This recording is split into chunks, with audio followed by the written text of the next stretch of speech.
All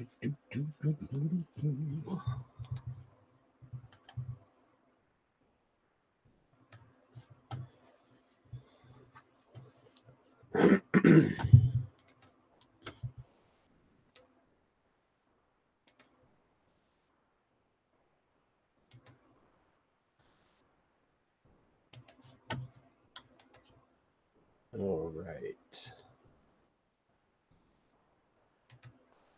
So, hello everybody, and welcome to the live stream that I'm going to be doing here very, very shortly. I'm only going to be streaming for maybe like an hour or two. I got this thing, which is a character lineup that I've been working on for the very last part of my trailer that I'm putting together for my Indiegogo campaign, which hopefully I will be putting out in May this year, provided that everything lines up the way that I'm hoping that it will.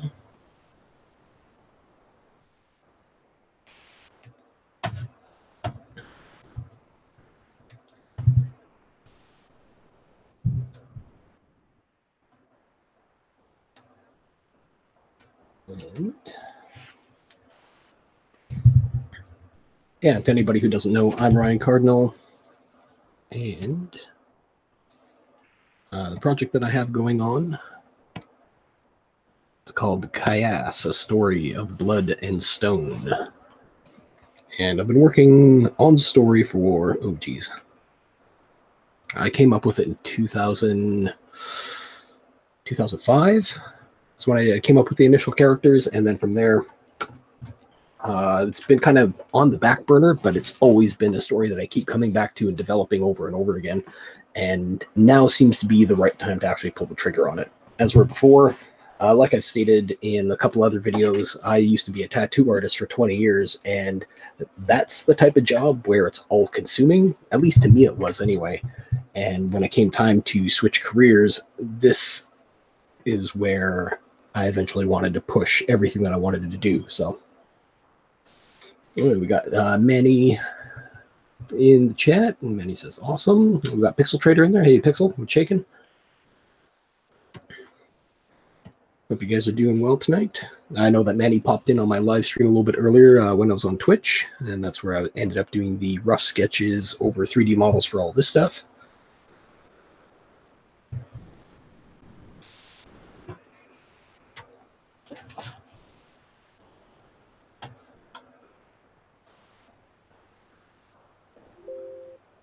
Yo.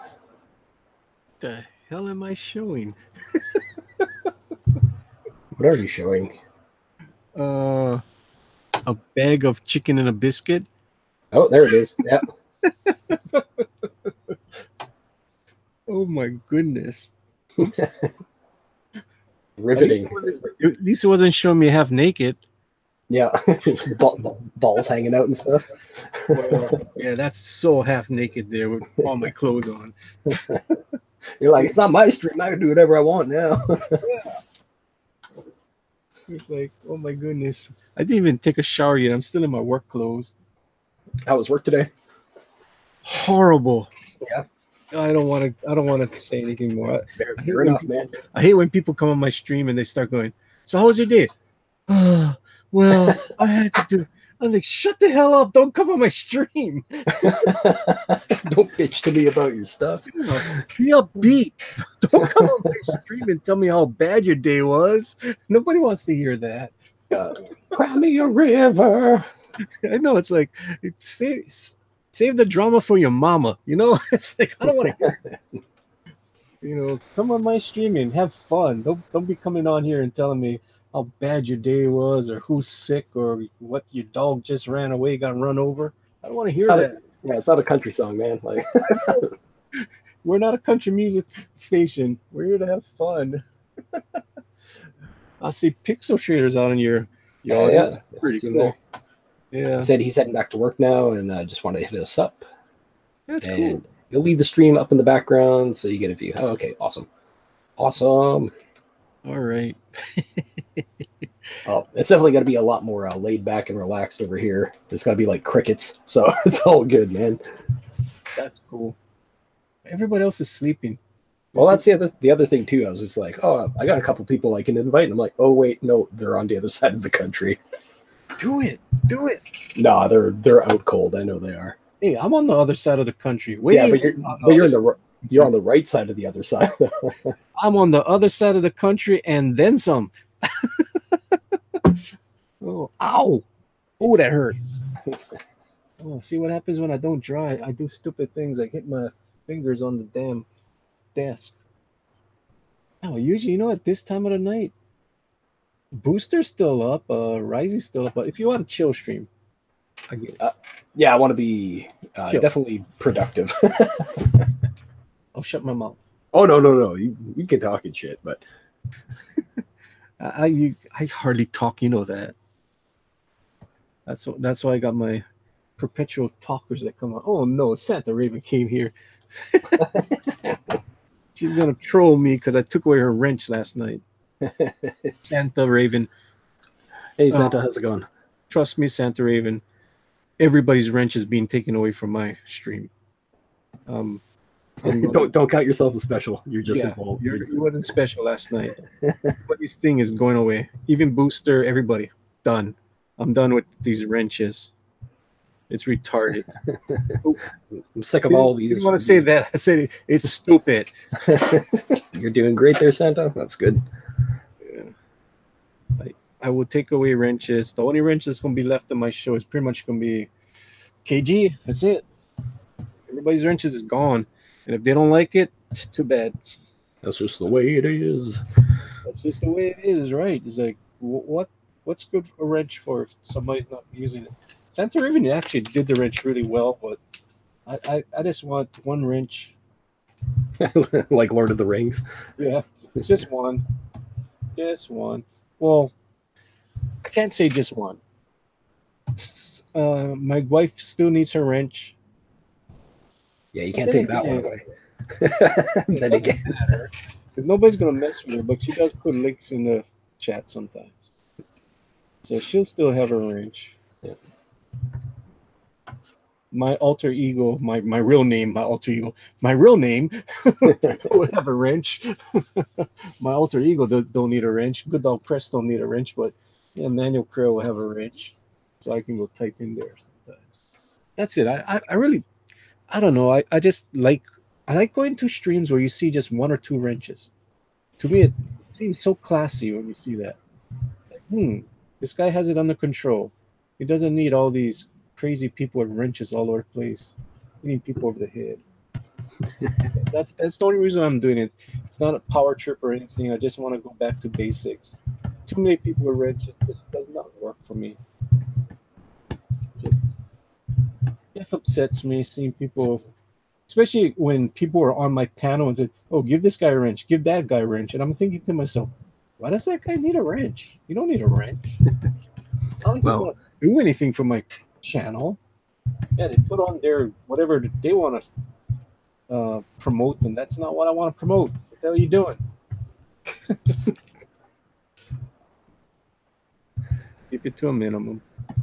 Yeah, exactly. Well, nobody here has a wrench, so that's good. Makes everybody fair.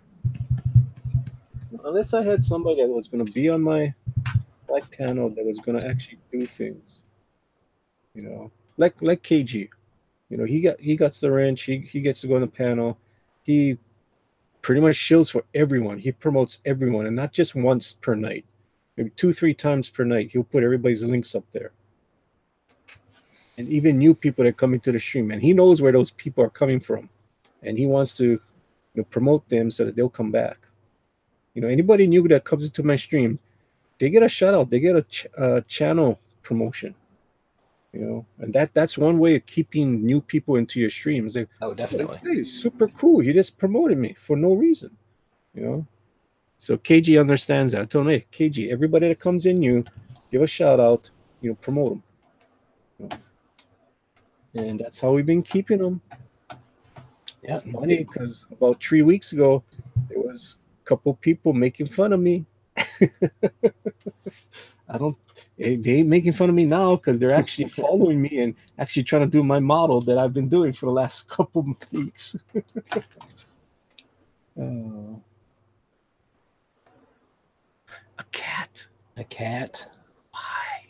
Because Cats are vital in the story. They're evil.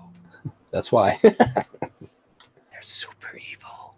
Yeah, this my one character here is called Catmaster Lee.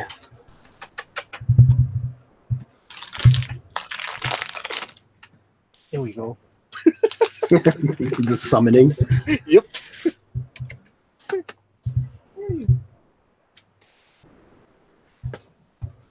Look at that.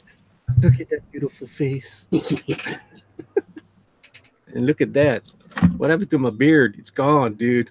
Oh man, look at that. Shaved. I look distinguished now again. I don't know about that. Oh, the funny part was I did this just before my wife left. She was kind of like, now you do it, huh? She was like, damn, I had the crazy looking guy for Christmas, and then when the day that she leaves, I shave. I mean, not shave, but I trimmed it. Even at work, I went to work. The first day I went back to work, it was all craziness. My hair was all long and looked horrible. And then the very next day, I shaved. I trimmed it, and I shaved too. I mean, you trim it, and then you gotta shave the beard, to make it look nice. Beards just don't look nice on their own. No, for sure. maintenance. For a while, you need to trim it. You need to, shave some parts under your neck. Don't want a neck beard. Ugh. Nope. See, I'm of native descent, so I had the luxury of never being able to grow facial hair. I'll never go bald, but I could also never grow facial hair.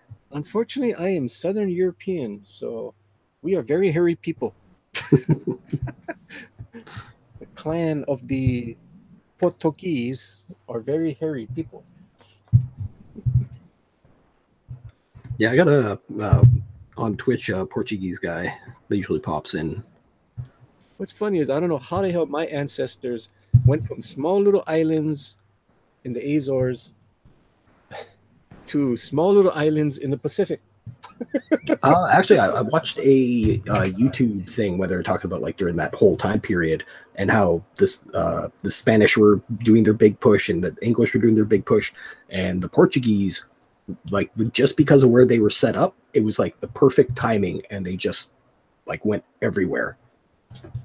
Well, at one time in the world, the Portuguese and the Spanish owned half the world. Oh yeah. All the shipping lanes, all the routes, everything was controlled by Portuguese and Spanish. Unfortunately, Portuguese were a very small country, so they really couldn't. They discover stuff, they capture it, and then people come behind them and take it over. But they did really good with Brazil. Yeah, they kept Brazil. They kept Brazil, but yeah, all the rest of the colonies that they had, they couldn't. I mean, they were just such a small country; they couldn't defend it. It's crazy. Well, there was something to do with one of the kings, I think, at the time too. That there was like civil unrest, and that was kind of like the linchpin that took everything out. Don't quote me on that; I could be completely wrong. I'll have to go and research it. Yeah, I'll usually fall down like strange YouTube rabbit holes late at night and just be like, "Oh, never knew anything about this." Well, you do know that Canada is a Portuguese word, right? Ananada, which means land of nothing. That's funny because in what is it, Ojibwe? I think it means the village. It's one of the folklores that the old Portuguese sailors landed in Canada, and I guess they landed at a bad time. It was just ice, so they just called it the land of nothing. Oh, they probably ended up on Newfoundland. But then again, you know how their history books are rewritten, and nobody's discovered it except Christopher Columbus. Right? There was to prove it, just like the Hawaiian Islands. There's Joshua way before Captain Cook, but you know how the history books are written. Well, there's what is it, the Perry Reese map, and that's one that maps the edge of the Antarctic with the winter actually had like a landmass on it, and that's like, was it 14 or 15 something, and there should be no way that is mapped at that point in time. Hey, look, we even got Joshua Hughes in the house. Yeah, I just saw that. Hi, Joshua Hughes, the mightiest of riches. Not for long, Joshua. If you just came in now and you didn't hear, all wrenches will be banned on my show. Dun dun dun. Dun, dun, dun. Because I got hit over the head today by somebody, and I did not like that. And I said that was uncalled for. I got wrenched for no reason at all, just because that person couldn't handle. Couldn't handle the power. He couldn't. No, he couldn't handle being joked at. That's why. Oh, okay. So he hit me over the head with a wrench. And it was funny though because the chat kind of turned on him. Was like, "What did you do that to Manny for? He didn't do anything wrong." And it had to do with from a morning stream that I was going at him, and he kept on saying, "Don't poke the bear." Well, that kind of tells you who it was. No. He said, "Don't poke the bear," and I said, "I'll poke the bear whenever the hell I want." And he couldn't do nothing because I was on John's stream, so everybody has a wrench on that. Yeah. So he waited for fan speak or whatever the hell it was today, comic, whatever one, Buzzbee, Bear, whatever, whichever one it was. It's either fan speak, the comic, I think it was a Comic Daily one. Can't even think of what the name is called because he got so many. I mean, leave it to one thing. Mine's is live drawing. That is my program. If you guys haven't figured it out for the last month, live drawing, and then I'll put what the subtitle is. That's my stream. You know, very easy to remember. Live drawing. You know, straightforward. Hey, that's what we're gonna do. We're gonna do a live drawing tonight. Or if I'll do a painting, I'll go live painting, live inking. You know, live coloring. You know, that's gonna be my stream. Real simple. So I go on there and I start rapping with the chat, and the chat is all good with me, and we're having fun. And all of a sudden, I don't know that I'm timed out, but everybody else knows that I'm timed out because they start saying, "Why did you do that to Manny? Why did you wrench him?" Hashtag justice for Manny. It's like the booster was like, "No, what you do that to him for?" That's funny. And then so and that was my Manuel Correa account. So right after that, I mean, I'm like, "What? I'm banned?" So I try to put something in, and it's like, sure enough, it's like, "Oh, you've been timed out for 300 seconds." I'm like, "Oh, whatever." So I go in there as Good Dog Press. Yeah. Like, Chester's biased against me. You're evil. That's funny. Just because he couldn't handle what I was saying. I was actually going after him this morning. You're ripping on him. Because usually I'd never go on John's show. I haven't been on John's show for over maybe 2 months or so, but I don't know. I was just like, I don't need to go to work. I mean, I still get to work on time, but I had good parking, so I didn't care about. I could fool around for about 20 minutes. Fool around on John's chat. Yeah. Well, plus Skunk Girl ain't here. Maybe I'll just wake up early and just jump on John's chat in the morning. Just rip on him. Just freak the hell out of everybody. What the hell are you doing here? Don't you work in about an hour? Yeah. Yep. It only takes me about 20 minutes to get to work from the day that from the time that I jump out of my door, I'm in my car, I can be at my office in 20 minutes. Yeah, it's not bad, man. That's awesome. That's not bad at all. On a good day. If there's traffic I'm not going to say traffic at where, but if there's traffic at a certain place, it might take me an extra 15 minutes just to get through that. Let's see what we got here. It appears that you are lacking mods. No, I'm not lacking mods at all. I got the perfect amount of mods right now. Yeah, especially when you only got 2 guys on your panel and 5 guys watching. Yeah. Why do you need a mod? And one of those guys watching is me. Yeah. Oh, man. Oh, I know what set up Chester this afternoon. So I jumped into Chester's chat and I said, "Aloha, little wee oiled bird." That was the first thing I said. Yeah. And then I said, "Aloha to," I think it was Santa Raven. I could be wrong, but it was 2 people that we know all the time. So I said aloha to them, 2 people. And then I said, "Hi, Chester." So you treated him like chopped liver then. Yeah. So I'm hailing everybody except for Chester. So he gets all mad. He wrenches me over the head. So then I go into Mike Miller's stream and I tell him, "Hey, Chester, so what? Are we good?" And he goes, "What? Good? What? What are you talking about?" I'm like, "Well, you wrenched me over the head." And then he goes, "Well, you did say hail everyone except me." Oh, damn. He's 40 something and I'm, shouldn't we be old enough not to be doing these childish things? Yeah, you'd think so, but Oh, it's fun to act like a kid every now and then. Santa Raven is calling me a book now.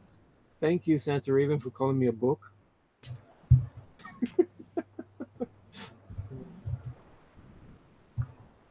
It just happened like about 2 months ago. I was at what you call it? I was at a class, and as the guys were going through the slideshow, my name pops up on the slideshow because I took my position. Yeah. And they say, "Okay, this is the so and so from this department." And I'm looking at it, and I raise my hand, and he goes, "Yes, Manuel." I'm like, "I'm not a book." Everybody in the class is cracking up laughing because he misspelled my name. Yeah. He looks at the slide. He goes, "Oh, I'm so sorry." Yeah. Manual. Thousands of people get to see my name spelled wrong. Yeah, I'm like, excuse me. So that Joshua Hughes, Manual Korea. you know how old that joke is? You must have gotten that a lot. Because no, the reason I say it's so old is my brother used to be a disc jockey at a local station, and that was like one of the jokes was, is he? I'm not going to say his first name, but Yeah. they would say his first name, and it said, "Is he South Korea or North Korea?" And that would be one of the running jokes. Yeah. Ba-dum-bum. Yeah, so I've heard it all, Joshua. I've heard manual transmission. I've heard auto manual. I've heard all kinds of weird crap. So, yeah. I've heard the South Korea, North Korea jokes. I've heard them all. That's why I have thick skin and I don't get mad when people do things to me on the internet. I keep on coming back for more and it just rolls off my back. I'm like, whatever's. We got Joshua calling me Rian Cardboard. Oh, God. That's mean. Yeah. I'd still rather be Rian Cardboard than Rian Johnson. Although that guy is a hell of a lot richer than I am. Ian Johnson? Who's Or Ryan Johnson. Ryan Johnson. Yeah. All right. Am I going to be a YouTube star tonight? I hate YouTube stars. Do your thing, man. Do your thing. Promote yourself. Show yourself. I'm going to be a YouTube star tonight. I'm just going to be on your show and do nothing. Yeah, do your thing, man. Show my icon. That's it. Get your stuff out there to the whopping 5 people watching. Yeah, I'm trying to get my Instagram running tonight. So I can't be Good Dog Press because I don't know why, but Good Dog Press, I didn't realize that was under a different old email that doesn't work anymore. So that was weird. So since the damn thing doesn't work anymore, I can't go to that old what you call it email and change it. So I had to go and make a new Instagram account. So I will be known as the Unbreathable Scope Girl on the Instagram. Yay. Nice. Which is pretty cool. So the next one I'll do is whatever the next book, I'll go do that. Yeah, it's weird because I was trying to dump all my junk emails tonight. I was just looking through. I'm like, oh, geez, Good Dog Press is trademarked. For almost a month, I didn't even notice because I had so much damn emails. It piles up quick when you don't notice. It's like, holy smoke. You know what happened? I didn't turn off the notifications from Facebook. So it just it didn't matter before I was on YouTube because I didn't have all these new Facebook friends from YouTube. Yeah. So there was hardly any notifications. And then all of a sudden I got notifications from Chester every day, Denali, from Pope Fire, from all these people in the fan speak, and I'm like, holy smokes, there's like thousands of emails just flooded me. I was like, whoa, this is retarded. There I go again. This is stupid. Hey, so sue me, people. I was born in the 60s, grew up in the 70s. We use that word. When something is stupid, don't freak out. Don't freak out on poor Ryan over here because I said it's all good, man. Yeah, they'll hit you for that, but if you can drop as many F bombs as you want and they don't care. I know, it's so weird. It's like you say a word that's not a bad word and you get strike, but you say the F bomb and whatever. Go to your heart's content. Yeah, so my trademarks finally went through. Yay! That's awesome. The Good Dog Press is trademarked and Cinta Prehistoric Princess is trademarked. The one that didn't go trademark is the Secret Agents of Word. So I screwed up on that. I got to go call the attorney in the morning, find out, oh, what did I do wrong?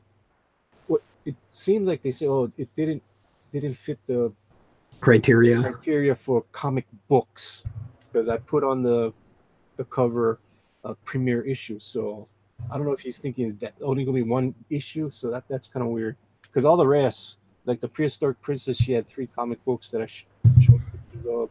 And the Good Dog Press, I think there's like 5 comic books with the logo on it. So that was easy to pass. It's just that the sword only had 1 issue that I printed up so far, which kind of sucks because I did that on printed up 25 copies just to make sure that the trademark would go through. So that kind of sucks. Unbreathable Skunker is going through the trademark. It's gonna take a long time. It ain't gonna work. It ain't gonna be finished till like next year. It just takes a long time. Yeah, trademarks are, well, depending on where you're at. Like in Canada, it's a little bit different. Well, copyrights is instant. Yeah. Copyrights are instantaneous. Yeah. I mean, it's pay your money. You e-file it. I got it. But then like the Skunk Girl, I filed it back in September, just before I put the videos and stuff up on YouTube. So I was good then. Then the trademark is good, but I just got in the mail about 2 weeks ago. I got the hard copy of the trademark. I mean the copyright, Nice. which is cool to have in your hand when you're looking at it. I think I even showed it on air one night. I was so proud of it. Well, I wanted to show it Risey because I know Risey would have loved to see it. I mean, anything about Skunk or Risey Lee likes to see it. So that's why I put it up there. And I showed it to Chester because I don't know if Chester ever saw one before. Like, protect yourself before you go on the air. Well, yeah, it's just that added layer of protection, you try to protect yourself as much as possible. But it ain't gonna help you in those foreign countries where they don't give a damn. Oh, dude, once you're outside of your country, it don't matter. Yeah. Yeah, come to our country and try to get your money, boy. We chop your head off. Yeah, pretty much. Pretty much. It's like, yeah, go to China or Vietnam or whatever, those kind of places, and see how much counterfeit Disney products are there. Even Mexico. Oh, dude. All the counterfeit products there. It don't matter. They don't care. No. Yeah, they don't. I remember going to Mexico. The only time I ever went to Mexico, and this is years and years and years ago, and I bought a puppet, and the puppet was a Pink Panther puppet. It was so cool. It was only like $1, but it was super cool. They don't care about copyrights. Oh, hell no. So they had all the DC superpowers from the 80s, and they had all the knockoffs in Mexico. Kind of looked like it. Almost. Man, I love going into the dollar stores and looking up like the really, really bad knockoffs of like Transformers and stuff like that. Yeah, dude, it's like crazy. They don't care. They could care less. It's like, yeah, come over here and see if you're gonna get your money. We're a fly-by-wire kind of deal. You ain't gonna get your money back. Be very, very careful. Yeah. Once those things go out, it's done. Well, as soon as it's on the net, man, it's gone. Like, Holy smokes. Joshua had a lot of time on his hand.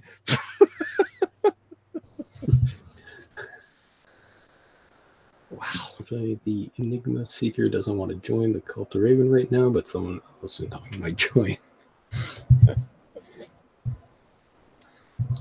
Come on, people, hit that like button. Smash that like button. Ryan, you only got 110 subscribers. We got to do something about that. It'll do its thing in time here. We need to get you more exposure. I just got to be on more. That's the thing. But like I said, unfortunately, I got my contract coming up, so that's going to lock me up for a solid 2 months. So cool. I'm literally going to become a ghost as of next Monday. Santa Raven. Santa Raven is slowly turning back into his old self. Santa Raven was nice. You should join us. For 4 weeks, Santa Raven was so nice. It was so nice to have that. I only DM one person. I wonder who that person could be.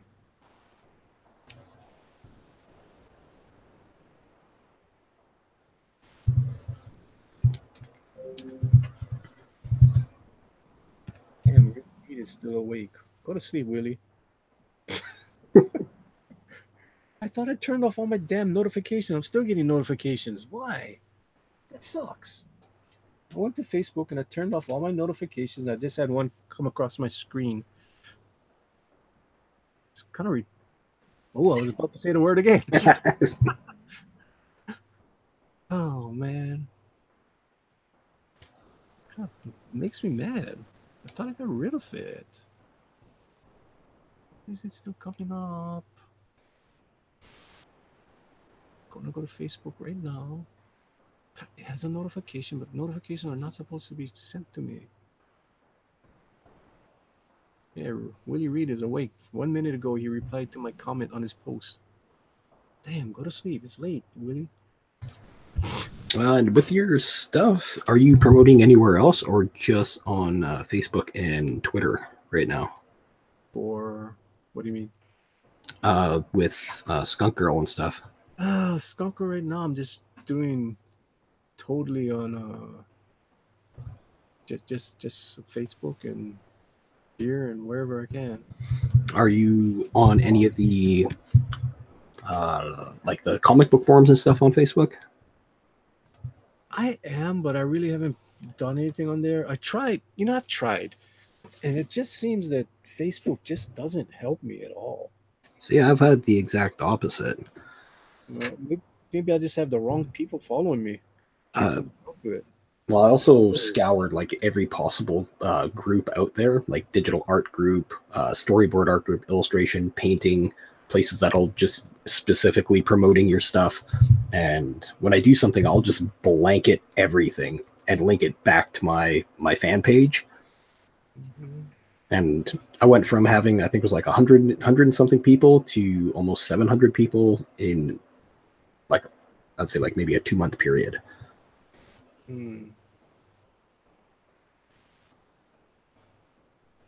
Yeah, I like, even when I was on Drawn and Quartered Fan Edition and stuff like that, I would post it in Facebook. None of those people would come over and support me. Weird. Yeah, it's a tough thing to try and pull somebody up from where they are already. Yeah. I mean, even the Twitter stuff, do it on Twitter and nobody comes over and supports. The only time I had a big support was when I had my barbecue. Had a whole bunch of people over the house, and guess what? I'm gonna go leave now, and I'm gonna go draw for 2 hours. See you guys later. I was like, I could care less about eating with you guys. I want to go draw.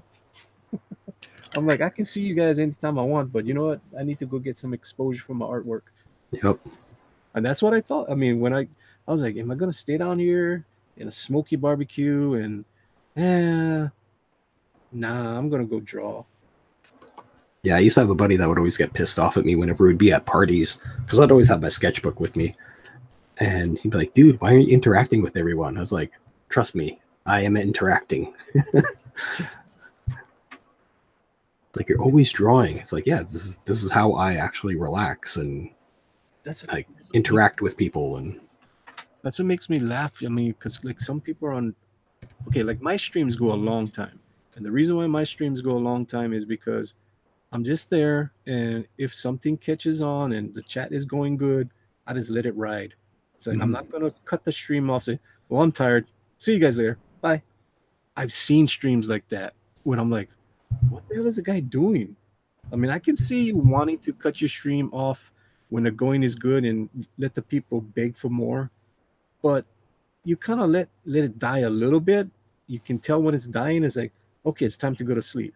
yeah, But what's rolling, and what's funny is like a long stream, you can go for 2 hours, and you have your hills and valleys, and then it'll get really bad, and then all of a sudden it just picks up all over again. yeah, And it happened to me a few times. Like in the third hour, I look at the screen. It's like, holy smokes! There's 25 people, 30 people in the chat. What the hell's going on? You know, something clicked with whatever you guys were talking about, and people wanted to stay. So if I cut my stream a little bit earlier, I wouldn't have gotten that. yeah. Well, it's kind of the same thing on Twitch too, like where you can just be streaming and you're like, I'm going to wrap it up. And then somebody will come by and do a raid and they'll drop like 150 people on your lap. And you're like, oh, crap. Like, That's awesome. and it's, you know, somebody you have no idea who they are because they're wrapping up their stream and, you know, it's like, hey, let's see who else is drawing. And that's one thing that I like about Twitch is that you can take your fan base and just go drop them on somebody. And, you know, usually have a bunch of people that'll just spill out, but then you have a bunch of other people be like, oh, what's going on here? That's super cool. I kind of wish that YouTube had something similar to that. I've seen raids, but they're not that big. No, it's not the same. I mean, I got raided once, which I thought was super cool. That was from Pusa Studios. And it, I mean, it wasn't huge. It was like maybe 10, 15 people came over. It's still pretty cool to see that. Oh, yeah. See people coming there and all you see hashtag from Pusa with love. I'm like, oh, that's super cool. So I'm wondering, how the hell did he want to come raid me in the first place? I was like, who told him to come raid me? That was a crazy part. You know, what did I do to make him want to come over and raid my show? Because I'm a nobody, you know, in the big scheme of things. I'm a very small channel right now, and I get that, and I fight for every little watcher every night. Let's see, Joshua Hughes drawing for Twitter, and now I'm exercising for Santa Raven. And then Joshua Hughes, oh, that's good. What you drawing? What kind of exercise? Drawing for, oh, the one drawing per day thing. That's cool. Nice. I forget who the great artist, Santa Raven or Joshua. One of them does really good art, you know, but they don't want to show it to the public yet. It's really good. In time. And Santa Raven, I'm gonna come up with a nickname, last name for my skunk girl, Lila.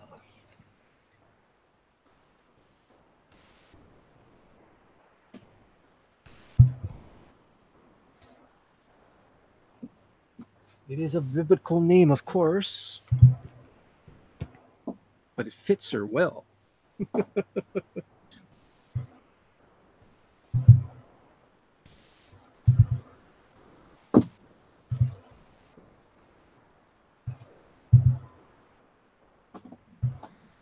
And Joshua says Pope Raiden is a really good artist. Pope Raven is the one? I know one of them was.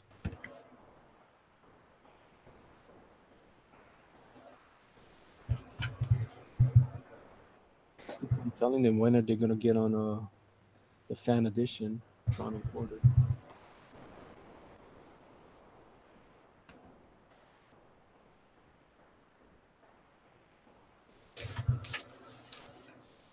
You know, when people say they've been drawing their whole life, but they're not that good, they're lying.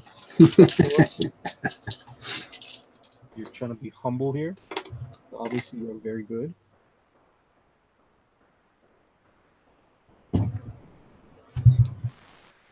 Because I always say I've been drawing my whole life, but I'm still learning. Never stops, man. Yeah. If you're a really true artist, you will be humble enough to realize that you will learn something every day.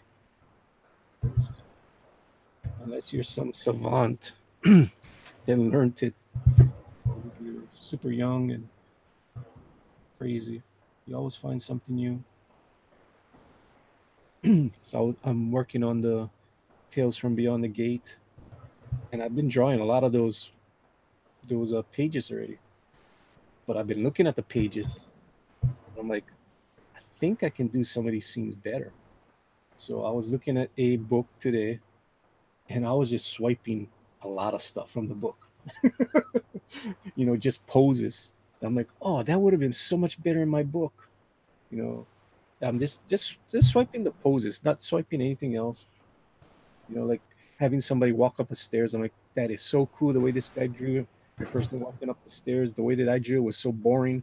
So I'm gonna redraw that. I'm gonna redraw just the opening scene of the little girl opening the door. I'm gonna redraw that because there was a better one that I saw today. It's funny too, because like it's always the mundane things that become insanely hard to draw well. Yeah. Well, you want to make it. It's like, okay, the girl walks into a room next to a fireplace. How am I gonna make that look cool? It's like, okay, and it's a part of the story. She's gonna find something on that fireplace, so she walk the room, and you need to know that she's walking by a fireplace. You just don't want to make it a boring ass scene. Yep. It's really pivotal to the story. Now she's got to walk upstairs. No, you just don't want to walking upstairs with a side view. It's like, oh, there she going up the stairs. Big deal. Yep. We've seen that a million times. So I saw this Batman going up the stairs. And I thought it was the coolest Batman I ever seen walking upstairs. I'm like, damn, I need that pose. So it's just a small little, maybe a 2-inch block that you're gonna see her walking up the stairs, but it's pivotal to the story. You need to get it right. We got John Dillard's cousin in the chat, dude. We got there. Hey Ray, what's up, guys? Oh, just doing some late night drawing. It's a little bit of a late night stream. Manny's taking it easy tonight. Manny's tired. I'm tired. Back to work. Back to work, and dude, I had to write out 2 memos today. I had to go admonish some people. Go wring some necks. Yeah, and this was 3 days in a row. I had to go back to them because they didn't fix it on the first day. Didn't fix it yesterday. Today they finally fixed it. And then I had to go make. What else did I do today? Had a phone conference for like about 30 minutes. I had so many phone calls I had to answer. I had to go figure out who I was gonna put in place for some upcoming event next month. I was like, it was very taxing. It was like, damn it. Well, it's always when they have a bunch of little things build up. And the funny part was the memo, why I had to go write out 2 memos, because when I went to go get the serial numbers, I screwed up in the computer program, and I downloaded 2 numbers instead of 1. So I'm like, damn it. I said, oh, okay, I got another memo that I can reissue again. So I reissued the same memo that I issued like 2 years ago. But it was pertinent to the other memo that I was writing. That's always good. I always have my memos on file, so okay, they haven't heard about this for about 6 months. They need to know about this again. All right, here you guys go. Reread it.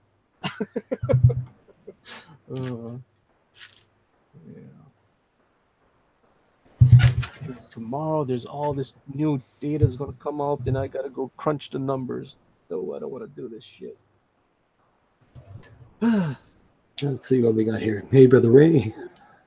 Just draw her naked and all the scenes become great.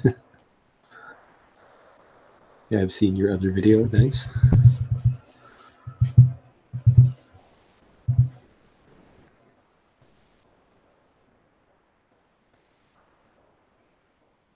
La, la, la, la, la.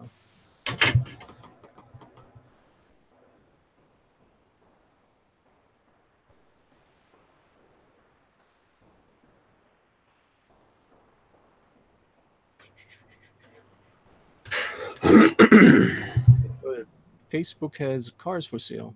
Cool. Oh, the old marketplace. Oh, I didn't know that they had a marketplace. Yeah. Yeah, beware. As soon as you click on something, you're just going to get like tons of notifications. It's like, why did this even come up? I was looking for a notification to take off notifications on my email. Why did this crap come up? Oh, interesting. Let's see if my Yahoo Mail. New login to Instagram apps. Okay, cool. Username change. Yeah, I did that. Number was moved. Yeah, I did that. Okay, updates. Okay, amazing Comic Con vendor update. Hi, Manny. Thanks for letting me know. Yeah, I'll be there next month. Yay! Cool. Is February. that the local one? Yeah, February 22nd to the 24th. Not a time where people want to buy stuff. Thanks a lot, guys. So that I think that's gonna be my last con. I'm not gonna do any more. I'm done. For the year or just in general? In general, I'm done. Like I gave up so many. I mean, I used to do craft fairs and art fairs and stuff. I gave that up too. I was like, they're just worthless. You sit around, stand around for 3 days and just barely make back your money. Yeah. Do better on eBay and online. Yeah, the tattoo shop that I used to be part of, we would do the local comic book convention, and that was pretty much the only way that I would do it is because the tattoo shop would be covering the bill, and he would just do it as a loss as advertising. Mm-hmm. Yeah, pretty much. I mean, the only reason I had to go to these darn things is to make like you're a comic book pro, which you're not, because nobody knows you, nobody cares. Well, even then, at that point now, like people aren't going to cons because of that. They're going to cons just because it's like an excuse to dress up. And It's Halloween. Yay! yeah. Don't get me wrong, I love Halloween. Yeah. Actually, I got married on Halloween. That's cool. Yeah, it's cool. Halloween is cool. See, I'm still getting freaking replies from Facebook. That sucks. I don't want that shit. Sorry. Swearing. Oh no, dude, swearing's fine. I can swear on this. I can actually be Manny instead of dog. Yep. Like you guys haven't met Manny yet. If you guys been on some of the streams that I've been on recently, you guys know who Manny is. Definitely not good dog. I am good dog. I do know when it's time to be the good dog. On my stream, it's kind of earlier. I got certain people come on my chat early in the night, but towards the end, we get kind of silly. We get crazy. Yeah, and everybody's like sleep deprived, and yeah, it's like, okay, Manny's been on for 5 hours now. He's pissed. He wants to go to sleep. He's getting kind of testy.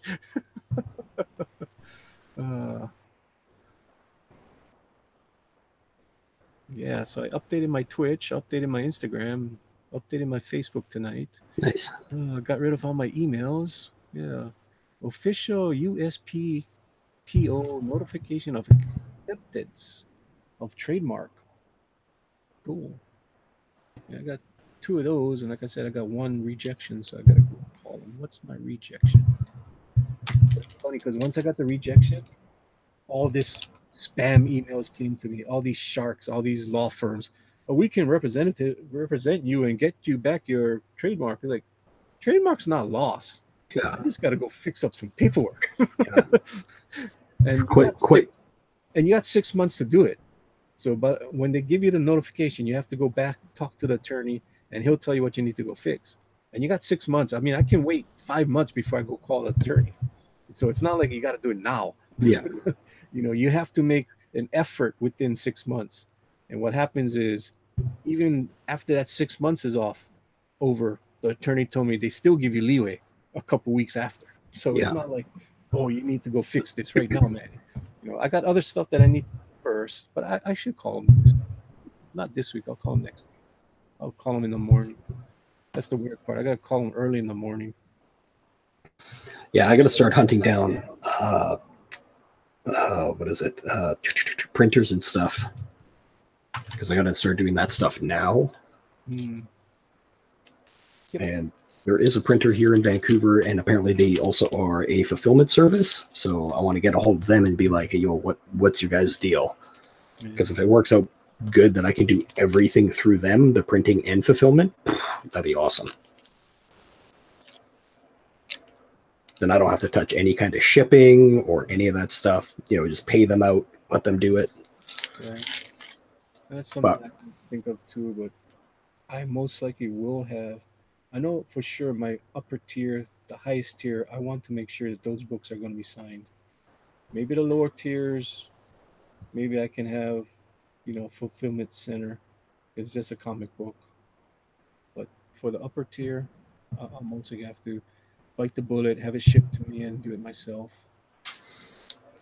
Are you thinking of doing like Print Ninja or something like that, or?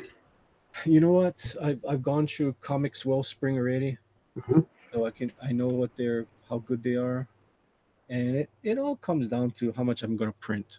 If it's going to be a small run, it's going to cost me an arm and a leg, so it is justified. I mean, people think, oh man, the people are selling their comic book for $20. Printing a small run is expensive. Yep. It ain't cheap. I mean, Nope. I did my Cinta Prehistoric Princess. Those books cost me like $4 something each to print, and they're only 32 pages because I only did 50 copies. So 50 copies, it's gonna be expensive. The more you do, the cheaper it gets. Yeah, like once you start hitting like 1,000, 2,000, Yeah. it drops exponentially. Exactly. It's like, I mean, let me go do that right now. I'll tell you what it is, and you guys are gonna like, what the hell? Yeah, it's a big drop once you start getting into the numbers. Yeah, especially if you're doing offset printing. Yeah.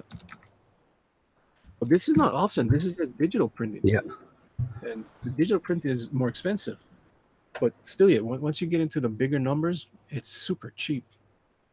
Like I was just crunching the numbers for that other book that I'm going to be on, Tales from Beyond the.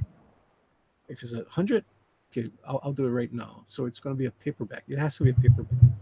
But this is a paperback. It's a full color, 100 pages. We have no what you call it, ad. That's another thing. If you put an ad, okay. So if you're just to do one book, and that's the thing about the digital printing, they'll print you one book, and so 100-page full color hardbound book, not hardbound but square bound, soft cover. Yeah.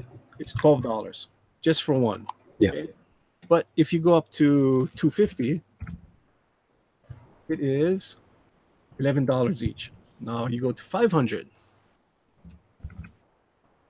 comes down to still $11, but 1,000.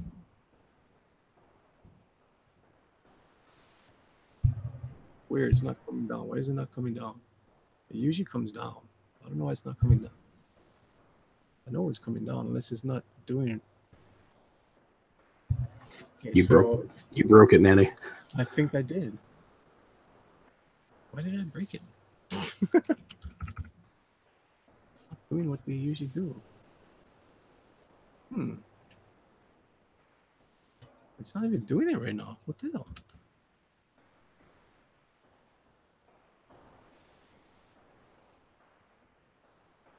But it does get cheaper. That's Yeah. for sure. Yeah, definitely. It's super cheaper. So I'm looking at, okay, so if I were to do a regular comic book, maybe the hardcovers doesn't go down as much. I know the saddle stitch comes down. So the biggest saddle stitch you can do is 64 pages. Yeah. That's the biggest.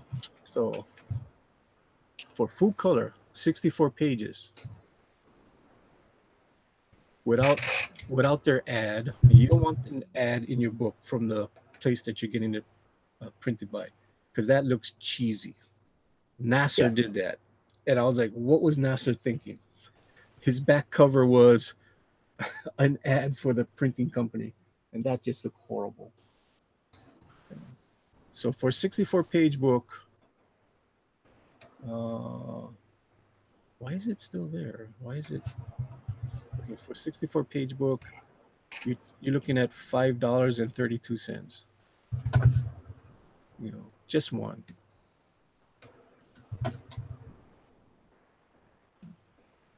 For 1,000 of them, for a 64-page book, you can print it at $4, $3.99. Not bad. Yeah, that's a big drop. Yes, it's a little bit more, but your profit margins, if you move them all, a lot better. Yeah. So a 64-page Skunk Girl, you know, $4.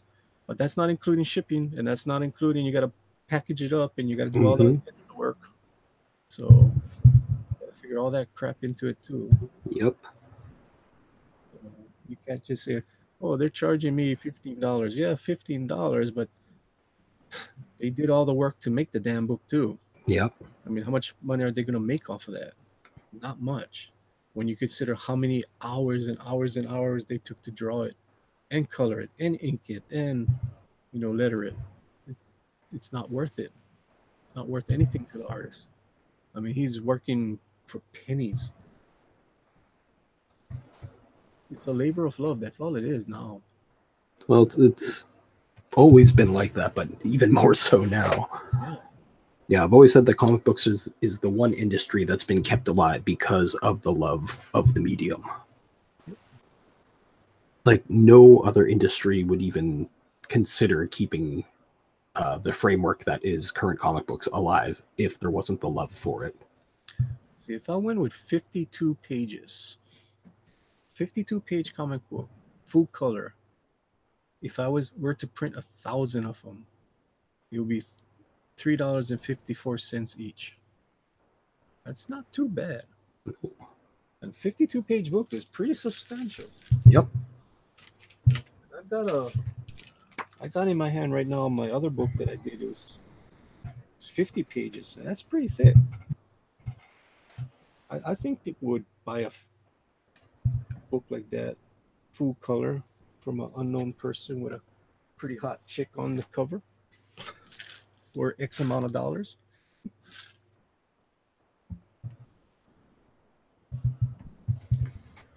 Raven destroys Deathstroke. You got not Joshua Hughes in your chat also. Oh. And got all the regulars. All the regular. You know, if I had a black and white 1,000 copies of a 52-page book, that's only $2.22. And that's from what comic Wellspring? Oh, that's from Kablam. Oh, from Kablam. Oh, okay. Okay, let me go see Comic Wellspring. Yeah, it's also doubly sucks for me because being in Canada, the shipping costs, it's so brutal. Well, you know what? It doesn't matter when it goes to Comic Wellsprings. That's the only reason I'm looking at Kablam, because Kablam they go through the U.S. Postal Service. Comic Wellspring, they go UPS. Yeah. And that sucked. That's why I had to tack on an extra $1 per book in cost. Yeah, that's not cheap going through them. It cost me over $200 just to send the damn books to me. You know, I printed up 250 comics, and it cost me about $250 to send it to me. It's crazy. The printing was okay. I mean, the colors could have been a little bit brighter, but other than that, it was okay. Nothing to brag about. But these comics that I did print up, they will be held back for future Indiegogo campaigns for the upper tiers, because I think I'm gonna combine all my books like one big anthology book. Nice. Big, one big volume, 120 pages. Yeah. So those 3 comic books that I printed already, that will be like the upper tiers. I was like, hey, you guys want these comics? Yeah. Pay an extra so and so. Okay. So I want to make Unbreathable Skunker, at least 64 pages long. 64-page count. Standard cover, full color, no ads, blah blah blah. Okay. Proof, blah blah blah blah blah. Size. Okay, let's see. What is it called? What does it? What is it?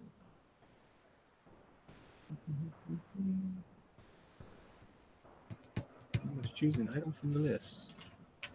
What? The Comics Wellsprings also has buy in bulk and save. I do not know what they consider bulk. I gotta go read what that is.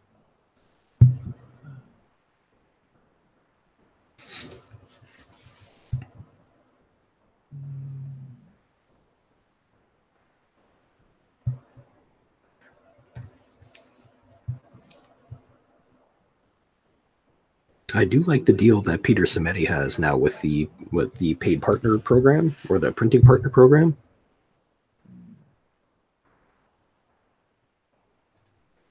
Where if you get in with him, he'll lump your stuff in with his printing,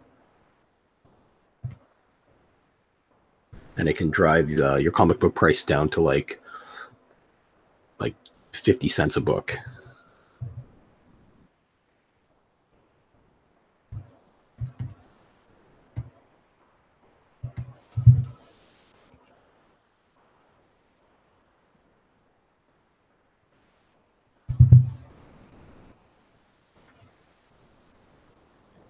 I'm just gonna be conservative and go with 500.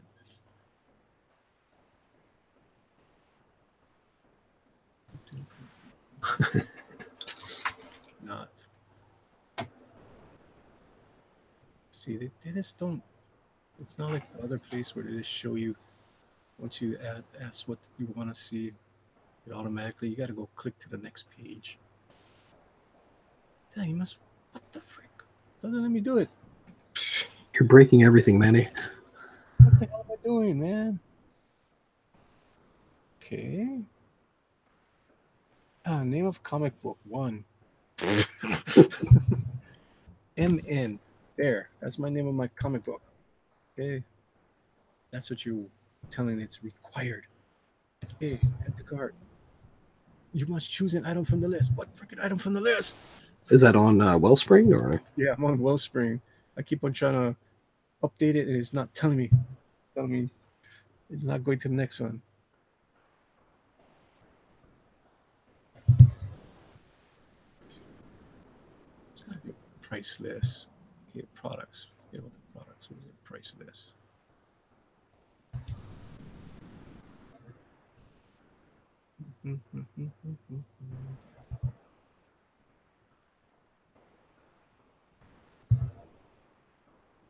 Square bound posters, banners. The banners are expensive. That was one thing I was trying to set up before I quit tattooing. I was trying to find somebody that was a printer.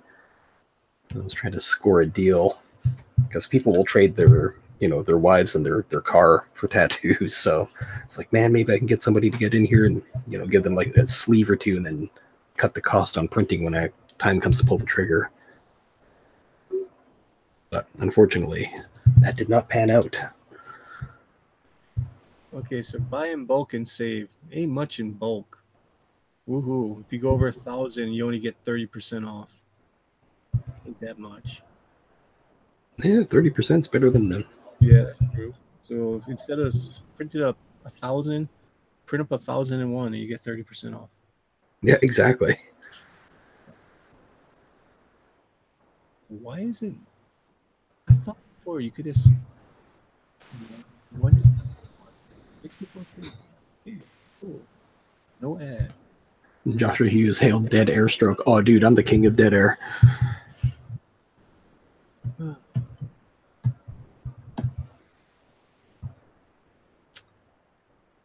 don't know. I don't know what I'm hitting wrong.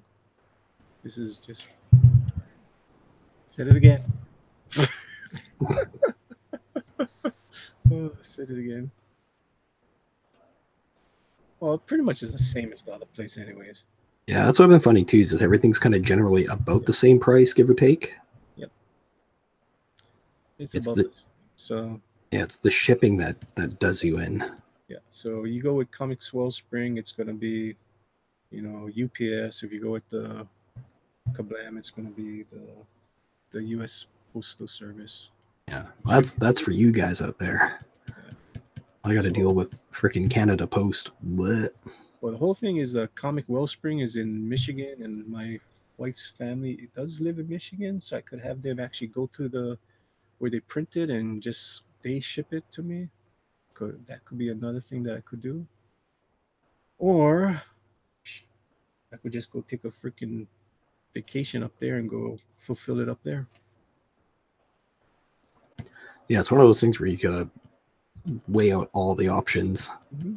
find out where you can actually meek out some profit. Yeah. It's like take a trip up there. I bet my wife would love that. Oh yeah, let's go visit kids.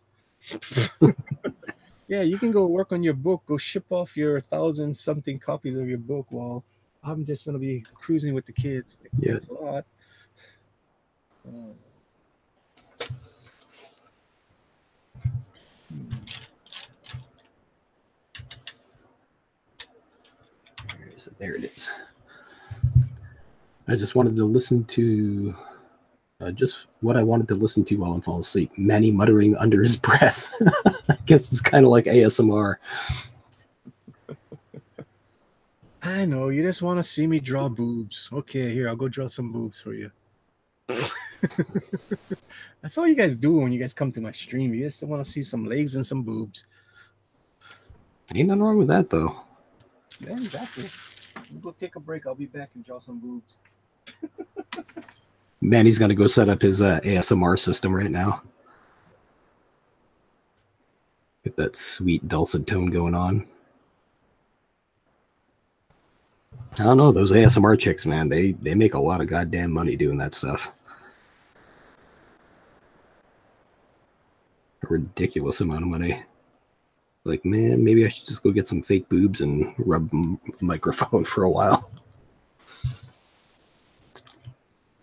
Speaking of fake boobs, I don't know if you ever heard about that guy who got the fake boob job on a dare from his buddy.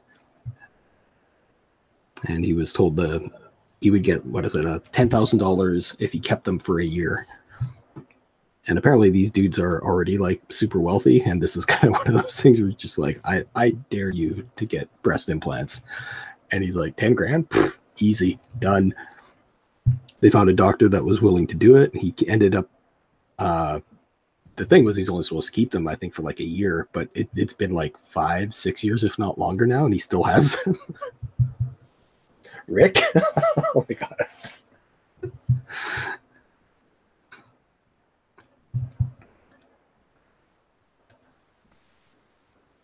Yeah, they had an interview with that guy on Maxim magazine years and years ago. It was pretty hilarious.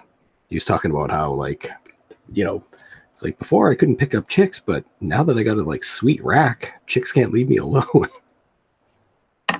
What? What the hell are you talking about? Talking about a dude who got a boob job on a dare.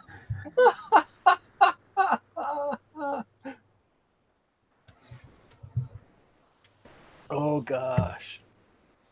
Oh.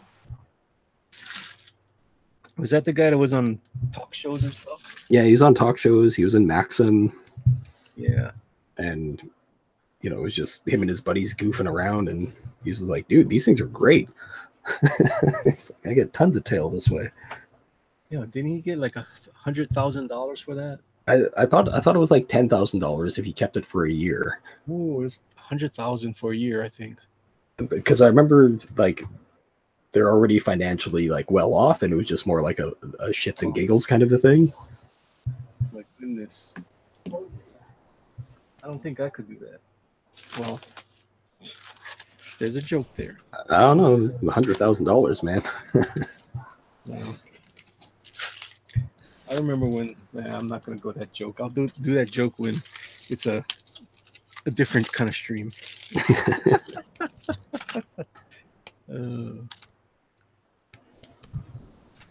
Okay.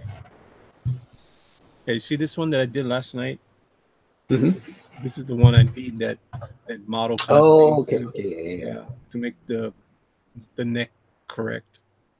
I mean, it's okay, but it could be better. Yeah, it's a tricky position. Yep. All right.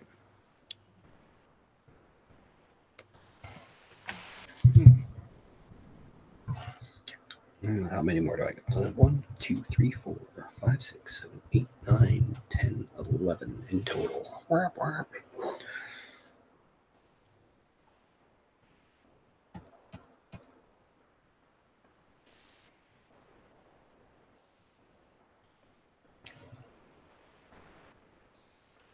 Time is it anyway?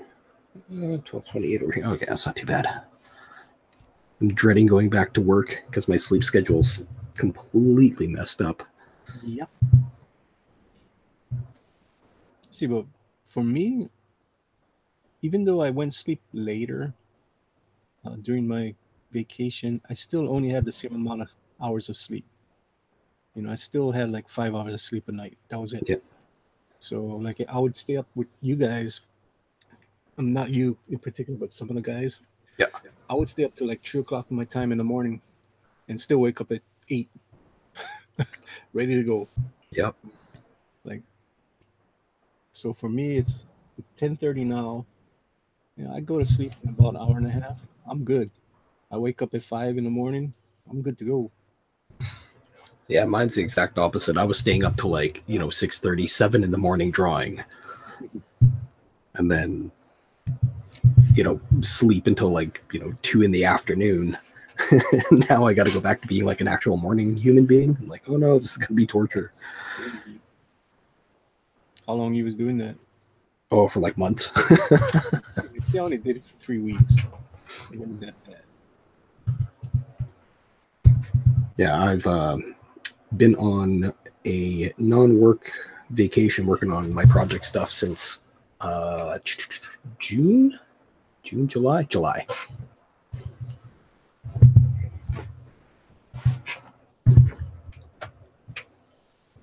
Okay, so I'm doing man boobs.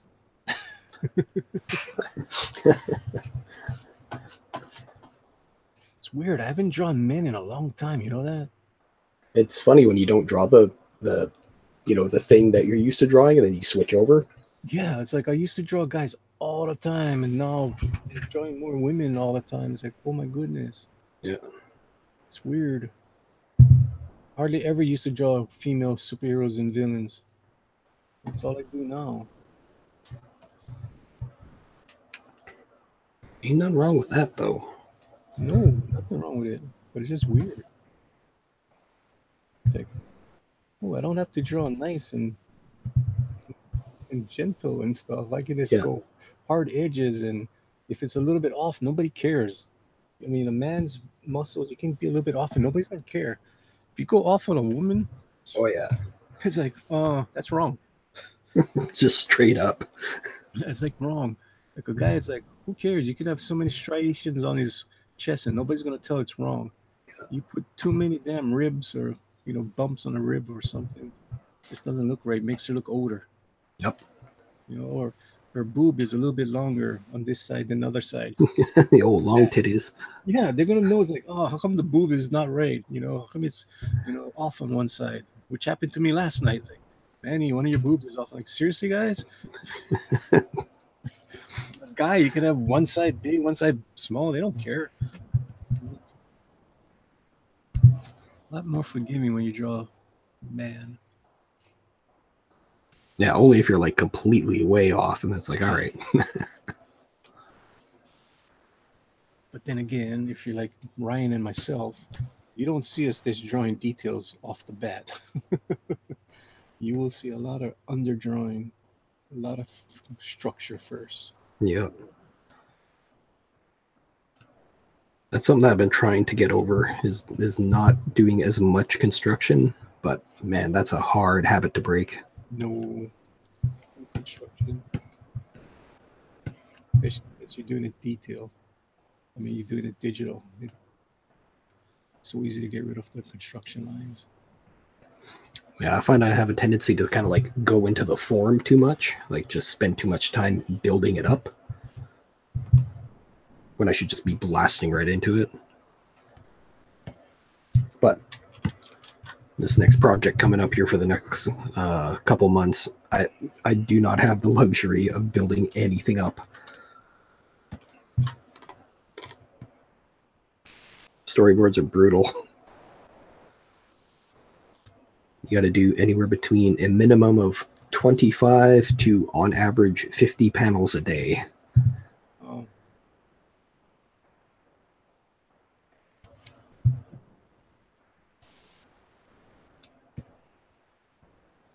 And then revisions and all that fun stuff.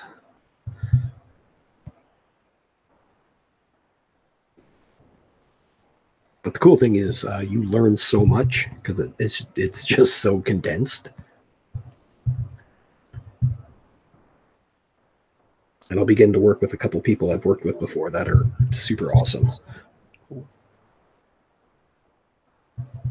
You get to feed off of their energy. Exactly.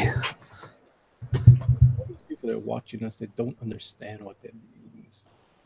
It really does make a difference when you're drawing with somebody else.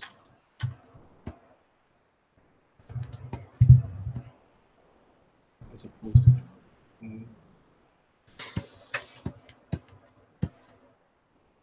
yeah, that's one thing I like about your streams, man. Is like it's usually just a bunch of people hanging out drawing.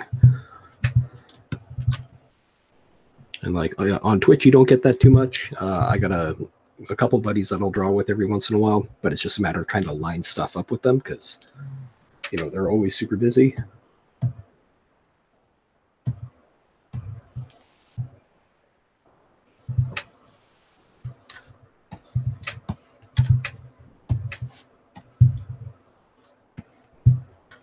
This don't get that there, that there. I think I got them all blocked in. Host.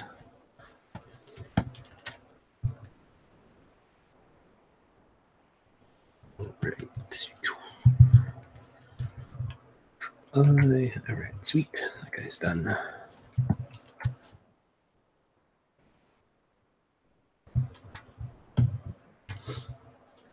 Let's see what's everybody saying in chat here. Santa Raven would do it. oh boy. And Josh would get 3. The old try booth. Hell yeah. Did you see the when I was talking about it? And then Santa Raven goes, "What, Rick?" But the dude with the boob job.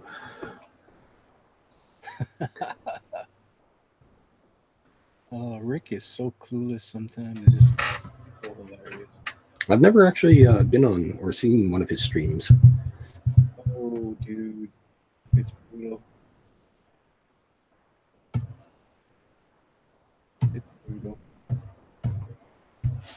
Sometimes it's cool, but then you see some people just go crazy. He does. I don't know if he knows what's going on or he's just playing like he don't know what's going on. He's tricky.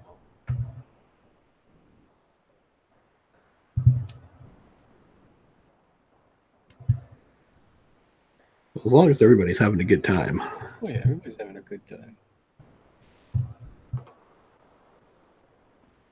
I haven't seen Rising on anybody's stream. I've seen Rising in people's chats.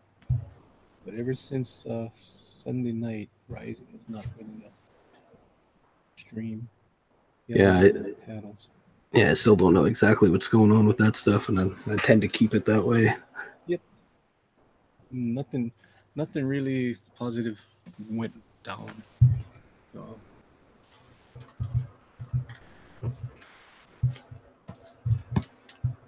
that's why the funny part is Monday night I had a huge night. And I know there's people in that chat that never come to my stream. They no way in hell. Because my average per view is 180 something per view. That's my average. But that night I had 260. I'm like, okay, where's this 80 extra people coming from? Let's see. Not Joshua Hughes says Risey was on the Needle Movers stream today.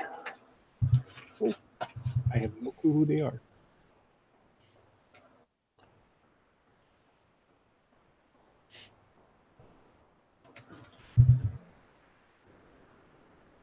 Yeah, when I saw my numbers for that night, I was like, "What? Who the hell came in here to make sure that I was see if I was going to talk about what happened the night before?"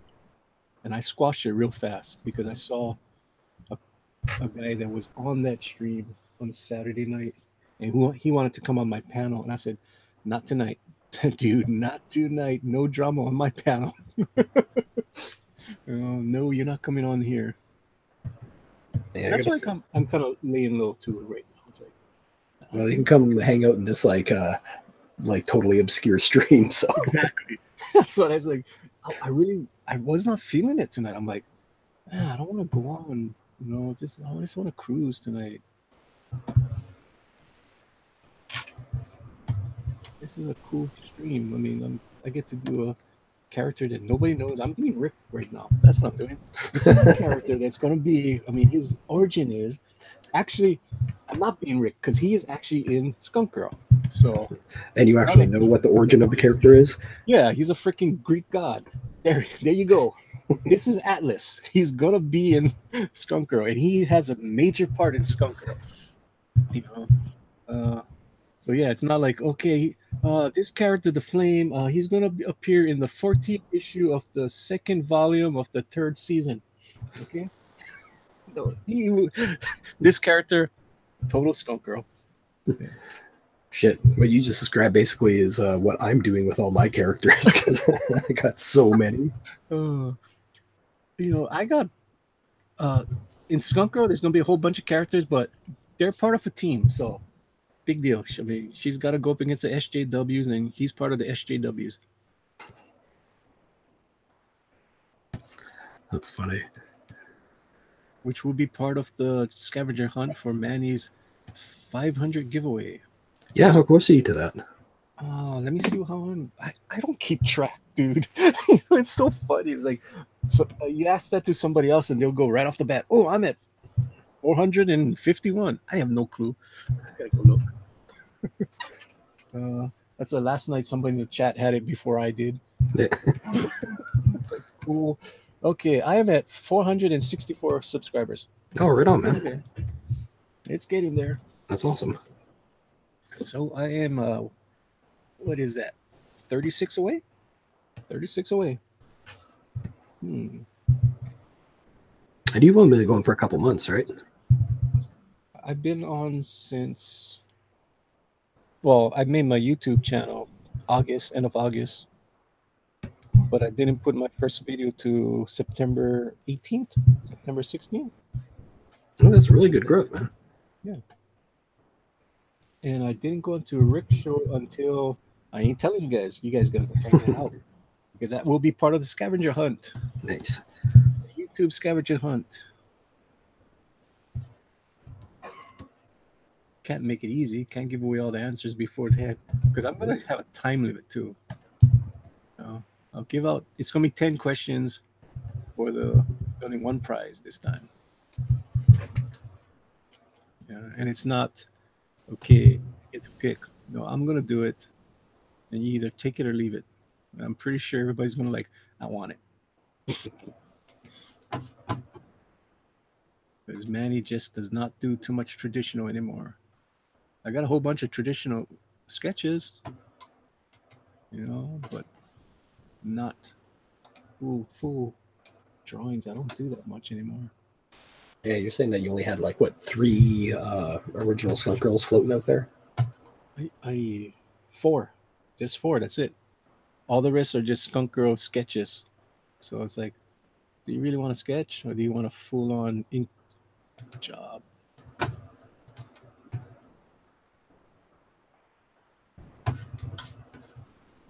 And that makes it so when I do make sketches and drawings at conventions, I can ask for a premium price. It's all part of the plan, people. All part of the plan. Yeah. And I bet that's why Malin and all those other guys do the same thing. It's like, yeah, I don't work traditional, but hey, I can do one for you right now. What you got in your pocket? Uh, Rattle that change out. yeah.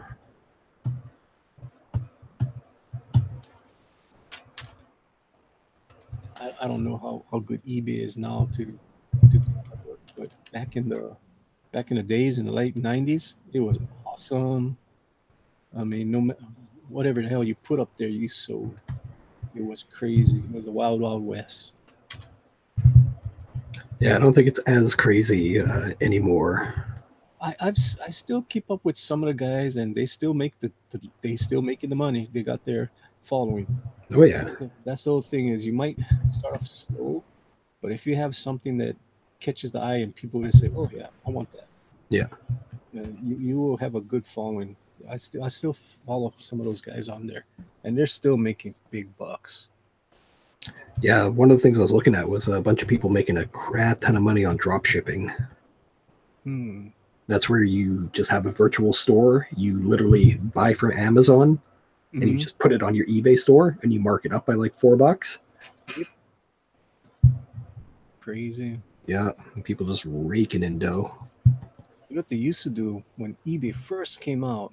People would go to all the craft fairs. I'm not the craft fairs, but the garage sales. Oh yeah, They just buy everything. It's like, oh, I want everything. People are like, why do you want everything? I'll pay you so much for it. and they're like, sure. Yeah, go sure, take it, get it out of my house, Yep. and just piecemeal it and sell it on eBay. That's what they used to do before. But then everybody started to do it, and it just killed that market. Yeah. There's so much different markets when eBay first came out. It is a wild, wild west. Yeah. Like I remember a buddy of mine, he ended up hooking up with some dude in the States who I don't know how he did it, but he was able to order just massive amounts of hardcovers for like all these comic books at like insanely discount prices. Like, Mhm. and the guy would just ship them up, like deal with all the stuff. He's like, oh, here's my new shipment for $50. And it was like, 6 boxes of hardcovers. I'm like, what, what do you, how? It's like, what do you need? What do you want? It's like, I got a dude in Vegas. You know, that's weird because like in Vegas, when I went there for not vacation, but I was living there for a month with my friend. So Hawaii is hard to get, the collectors comics because there's so many people collect and not enough stores, so the demand is really high. Yeah. So stuff would sell out real fast down here. So if you're not there on the first day or second day, you're screwed. Yeah. So that's the first thing I do, and my wife gets mad with me. Whenever I go to some place on the mainland, I go to comic shops Yep. because I know I'm going to find the stuff that I need Mm-hmm. that I don't have down here. It just sells out. Because I'm not the kind of fanatic guy that says, okay, I got to go every single Wednesday. I'm like, I'll go maybe once a month. So I'm screwed. If something was hot, I ain't going to get it. But then when I go to the mainland, I'm like, okay, well, here's the store. Hey, look, I'm going to bring home a whole bunch of blank covers. Can't get blank covers from where I come from. Right, hold on. Santa Raven says this stream feels like drawn and tortured. You're welcome. Drawn out and torture. Yeah. Yeah. Unfortunately, this is a very like chilled stream. So this is what happens when I don't stream at all, and then I pop on randomly. No one will participate in your scavenger hunt, Manny, unless you tell them questions and they look for the answers or cheat. Freaking Rick will get all the answers correct.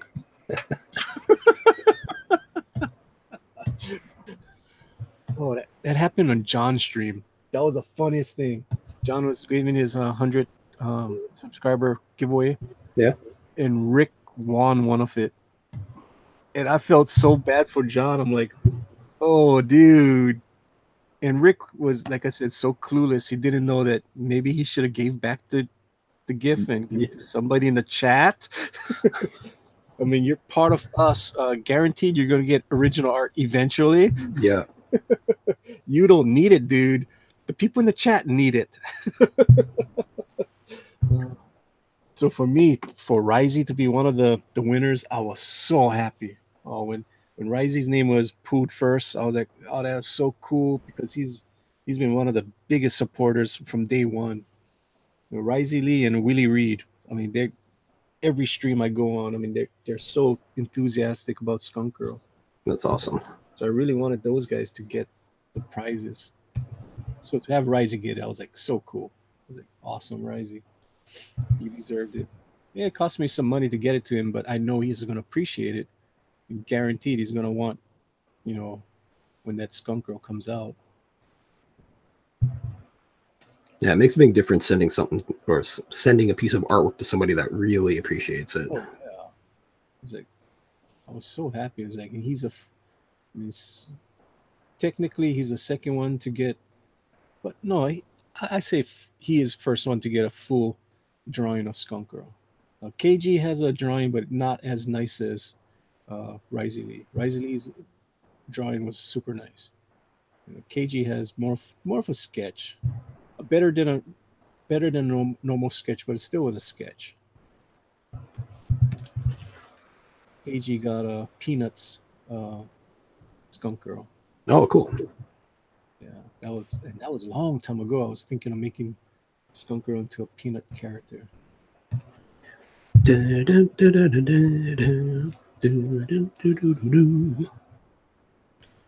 I made it legal. I only did less than 20 seconds.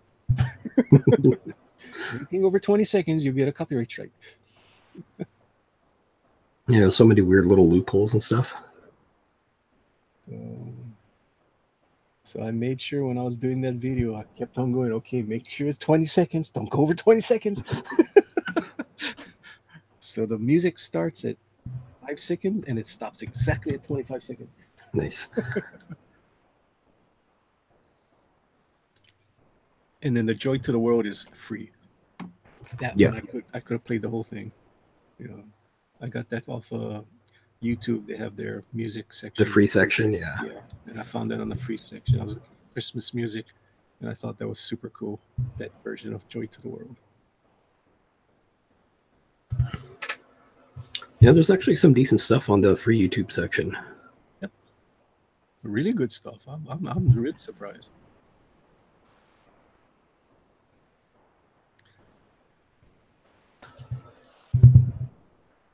Yeah, it always gets tricky trying to find music for, you know, background music or anything like that. And it's just like, am I going to get a strike for this because of the algorithm? And it's just, you know, just going to pick it up just because. Mm-hmm. Like, I got a streaming thing called Pretzel, and apparently there is a YouTube safe version of it. But even then on their site, they're just kind of like, take your chances, man. Like, as far as we're concerned, with the current terms of service, it is free to use and free to listen on your stream. But, you know, even then, they're just like, we don't know what they're going to do from day to day.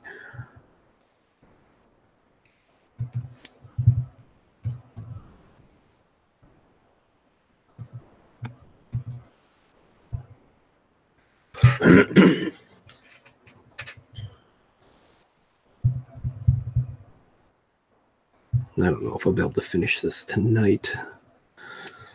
It's always tomorrow. There is, but I usually find I hit my stride around 2 in the morning. It was how many hours ago? No, coming up on it. Really? Yeah, it's only in the morning. Well, it's only 12:51 here. Yeah, so you're 2 hours ahead of me. You're on the West Coast? Yeah. Jeez, I don't know why I always thought you were on the East. Oh. No, I'm Pacific time. Awesome.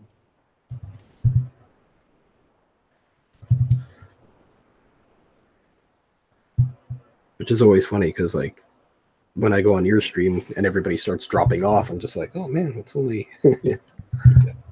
So it's you, John, Tank. You guys all on the West Coast.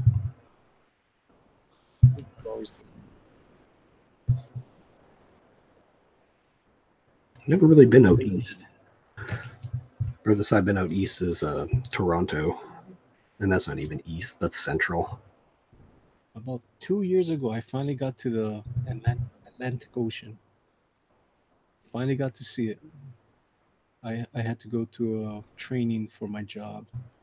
Now, I could have done the training down here, but it's like, hmm, you mean I can actually go to Virginia and take the same training and I don't have to fight the traffic? I actually go into a hotel where the convention is right at the convention hall in that hotel.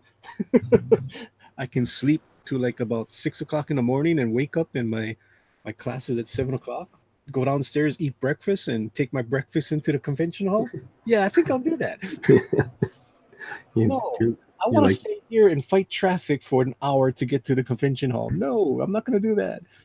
And get paid for it, and get per diem, and get travel comp time also.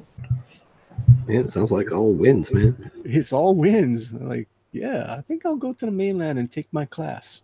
And it was a 2-week class also. Oh, It nice. was freaking awesome.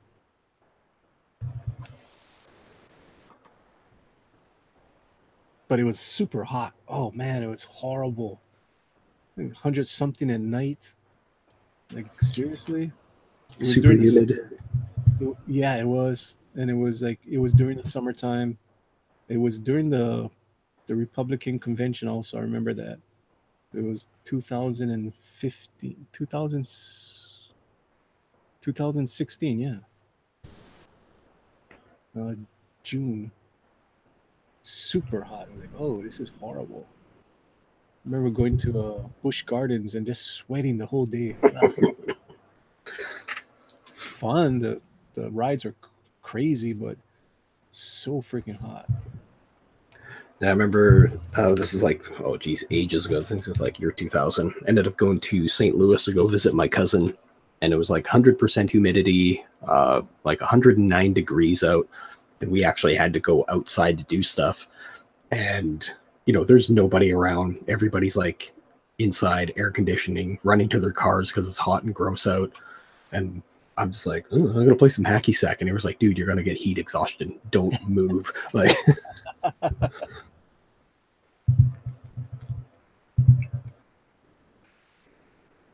Yeah, wherever you drink water, drink your Yep. water, whatever. Just kept on trying to be hydrated because it was horrible. Ugh.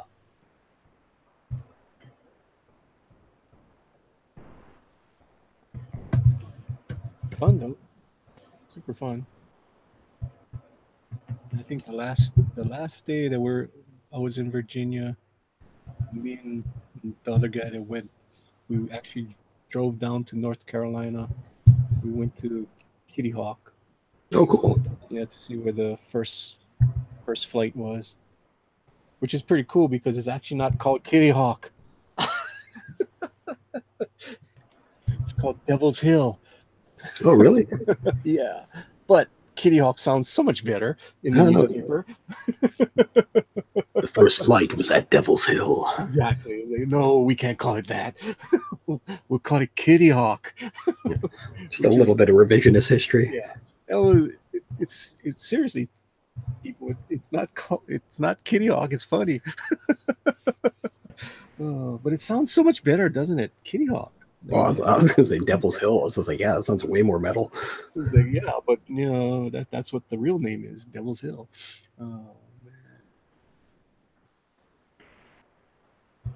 And then they show where the plane took off, the exact place where it took off and where it landed. So freaking short. Yeah, just a little like lump almost. Yeah, it's like 110 feet, like up, down. Yeah. Whoa. They actually have it marked off and stuff. It's super cool as hell. Like, oh, I loved it because when I was a kid, that was one of the things I had to do. I think fourth grade, I dressed up as Orville Wright. My buddy was Wilbur, and I made a little model of the Wright brothers plane, cardboard and stuff. I still had that, but of course it was damaged.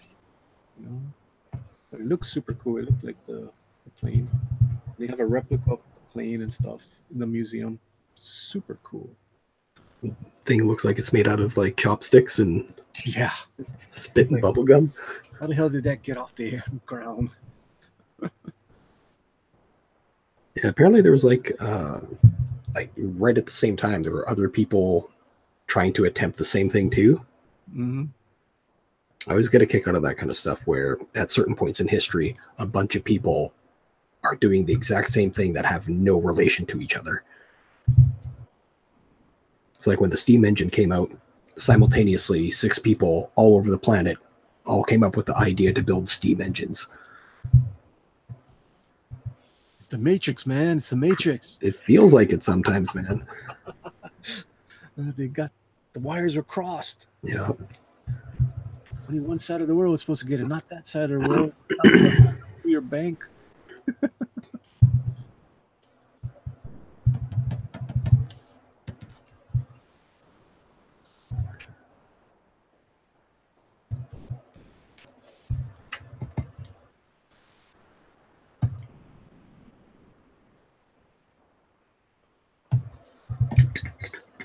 Get that. Fill it in with, where's it? Close and fill. Nope.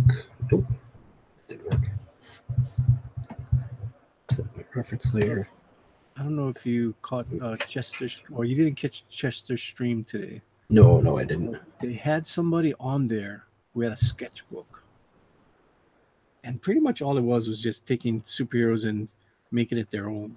You know, it's kind of like, okay, whatever's. But they had one character that looked just like Rick's Canadian Wonder.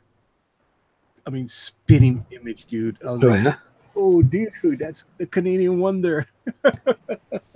Which was funny in the chat until Chester whacked me over the head with his wrench, and nobody's going to see that comment. Because I put the comment in the chat. I was like, oh, dude, that's a Canadian Wonder. Rick is going to sue you. Rick has a copyright or some crap like that, I said. And then I got wrenched. And there went my comment. Thanks a lot, Chester. Bastard. And you guys can go tell him that. Tell him to his face. Are you going to be on the fan edition tomorrow? No, I don't go.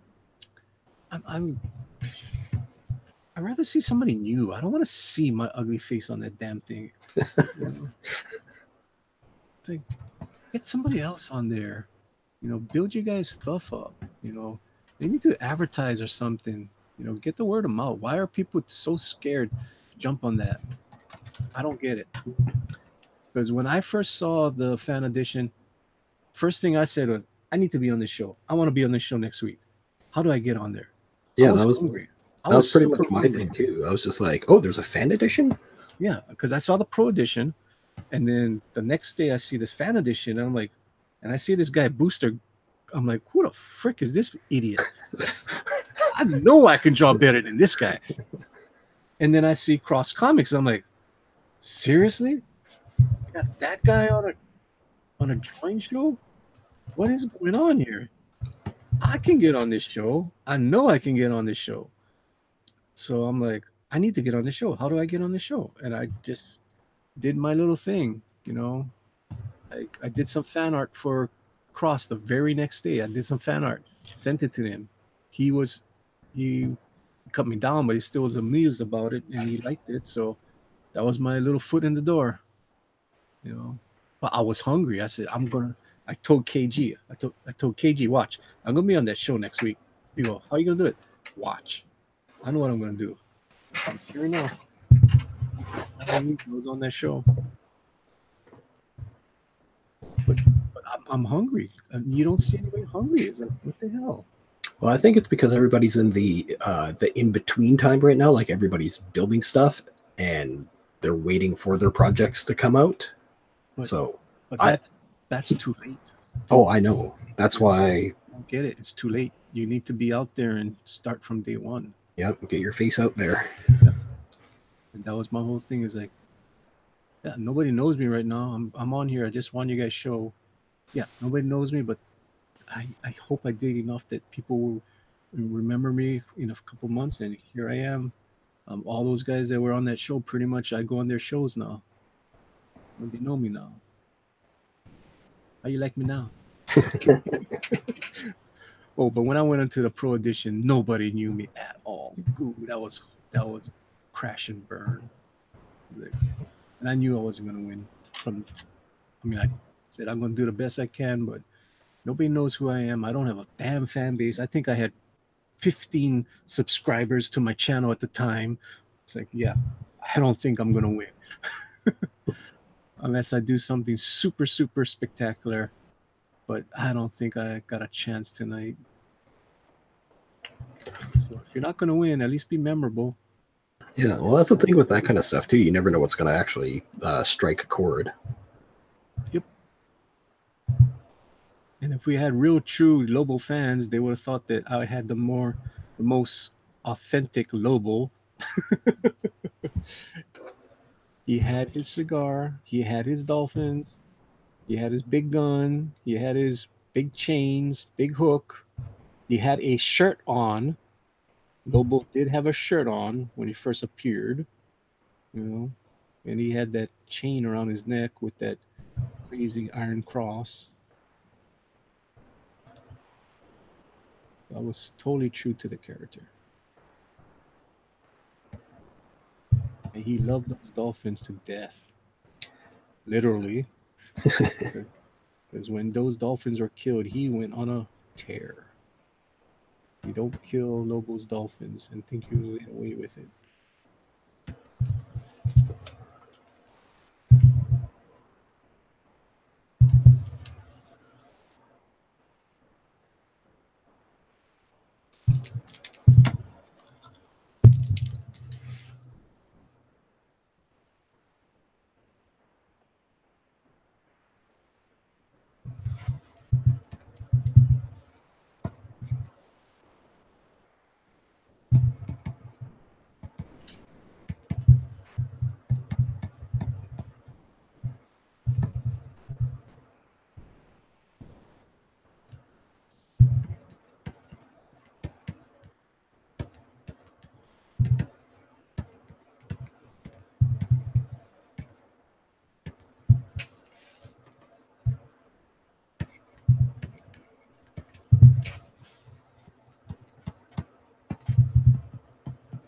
So there's only one person out there watching us now.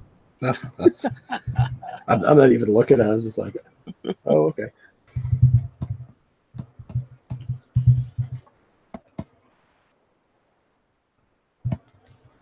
This is new for me, you know that? I've never had only one person watching me before. Uh, I'm so used to it from being on Twitch in the void in the beginning. Oh, Well, plus I find too being on the West Coast, like you're kind of at a disadvantage. how so? Well, just for viewership, like you need to be on really early Oh, if yeah. you're on the West Coast to pick up all the viewers on the East Coast, Right. and then you can literally just watch it like the country falling asleep. Exactly. Yeah. Yeah. So that's why when I told Rick that I was going to take the 5 o'clock show, I told Rick, why don't you go on earlier? You don't want to go up against me at 5 o'clock. You got EVS already on. You got Mike Miller. You got all Malin. They all got their following. Fighting for a little itty bitty piece of pie. Yeah. I'm gonna come on at 5. Ain't gonna happen. I was already killing him in the ratings, going on at late at night. I said, what's gonna happen when I go on earlier and people get to see me? You know, with all the guys coming on my stream and drawing. It's not only about me, it's about all the guys that come on. They have fun drawing. They have a safe draw. Drama free. Yep. That's the key thing.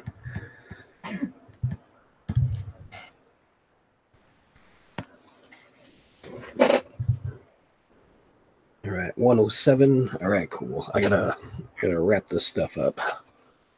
Sounds good.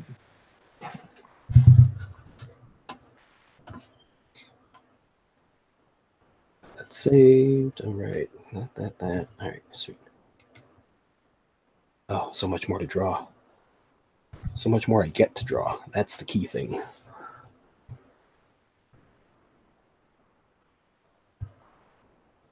All right, and seeing as how we got a whopping 3 people. Oh, we're up. That's awesome. We're up to 3. Yeah, woo. We're down to 2. Well, if anybody wants to go back and rewatch this, Manny, where can people find you at? Oh, you can find me at Good Dog Press usually every night, but you know, I don't know. I think I like this coming on somebody else's show and just cruising. This is awesome. Just drawing and cruising and doing a goofy drawing of a muscle bound guy. Yeah, it looks dope, man. You can find me at Good Dog Press, at 10 o'clock Eastern on YouTube and Twitter and Instagram. You can find me the Unbreathable Skunk Girl. Nice. And everybody can find me at the Ryan Cardinal on all my social media. That's Twitter, Twitch, Facebook, all that good fun stuff. And this is the Creative Native signing out. Everybody have a good night. Hello. And stop broadcast.